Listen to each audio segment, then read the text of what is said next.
Praise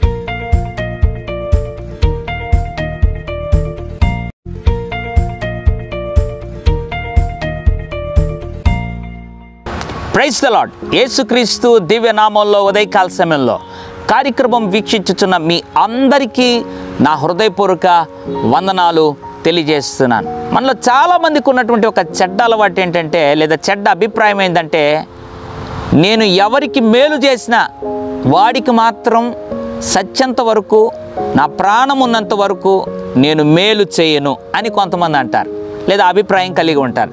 మరి కొంతమంది ఎట్లుంటారంటే, ఎవరితో నేను సమాధానంగా ఉన్నా వారితో మాత్రం నేను సమాధాన పడలేను. కొంతమంది అయితే వారికి ఉన్నటువంటి ఆ యొక్క అనాలోచనలతో మాట్లాడే మాటలు ఏంటంటే, ఒకవేళ దేవుడు నన్ను నరకానికి పంపించినా పర్లేదు, నేనైతే వారితో సమాధాన పడలేను. ఎంత బుద్ధిహీనమైనటువంటి మాటలండి. ఉదయకాల సమయంలో అటువంటి తలంపు, అటువంటి ధోరణి నీవు కలిగి ఉన్నట్లయితే దేవుని సన్నిధిలో క్షమాపణ కోరవలసిన వాడివై ఉన్నావు.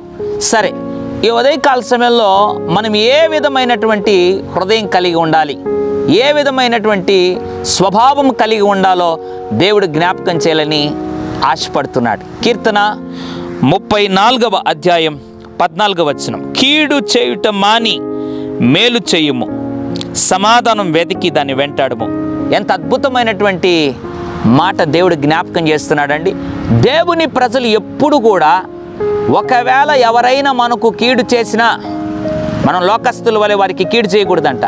కీడు చేయటం మాని, లేదా చేయాలన్న ఆలోచన మాని మేలు చేయాలి. ఉదయకాల సమయంలో చాలామంది బహుశా నీకు కీడు చేసి ఉండొచ్చు, కానీ నువ్వు మాత్రం కీడు చేయాలనుకోకూడదు. ఎందుకనంటే దేవుని బిడ్డవు కాబట్టి నువ్వు వారికి మేలే చేయాలి. నువ్వు చేసేటువంటి ఈ మేలుకు తగిన ప్రతిఫలం ఒకరోజు తప్పనిసరిగా దేవుడు ఇస్తాడు. రెండవదిగా, సమాధాన పడను, వారితో మాట్లాడను, వీరితో మాట్లాడనని నీవు ఎప్పుడు కూడా తలంపు కలిగి ఉండకూడదు, ఎప్పుడు కూడా ఆ పట్టుతో ఉండకూడదు. ఎందుకంటే అది మనకు ఆశీర్వాదం కాదు. దేవుడు అంటున్నాడు, సమాధానాన్ని వెతికి దాన్ని వెంటాడు. అంటే అర్థం ఏంటి? సమాధానం వెతికితే కూడా దొరికేది కష్టం. ఈ ప్రస్తుత దినాల్లో అపవాది ఆ రీతిగా వాతావరణం సృష్టిస్తాడు. అందుకే వెతికి దాన్ని పట్టుకో అంటం లేదు, వెతికిన తర్వాత కూడా వెంటాడు అంటున్నాడు. అంటే వెతికినా అది నీకు దొరకకుండా దూరం అయిపోతూ ఉంటుంది, కానీ నువ్వు వెంటాడాలి, వెతకాలి. ఆ దేవుని చిత్తం. ఎంత సమాధాన పడగలుగుతావో అంతగా సమాధాన పడు, సమాధానాన్ని వెతుకు, దాన్ని వెంటాడు, తగ్గించుకో. దేవుడు తప్పనిసరిగా జీవకిరీటం ఇస్తాడు, ఆశీర్వదిస్తాడు. రెండు అద్భుతమైన స్వభావాలు మనలో ఉన్నాయా పరీక్షించుకుందాం. మొదటిగా, కీడు చేయటం మానాలి, మేలు చేయాలి. రెండవదిగా, సమాధానాన్ని వెతకాలి, వెంటాడాలి. ఆ కృప దేవుడు మనందరికీ దయచేసి మనల్ని ఇట్టి ఆధిక్యత మనకు దేవుడు అనుగ్రహించి సాక్షులుగా నడిపించునుగాక. Praise the Lord. పరిశుద్ధుడా, ప్రేమగల తండ్రి, నీకు వందనాలు.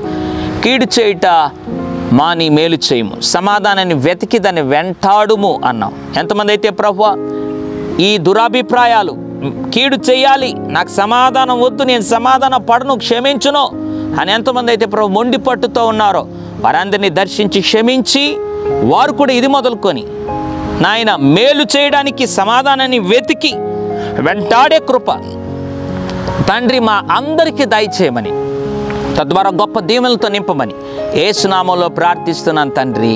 ఆమెన్. God bless you.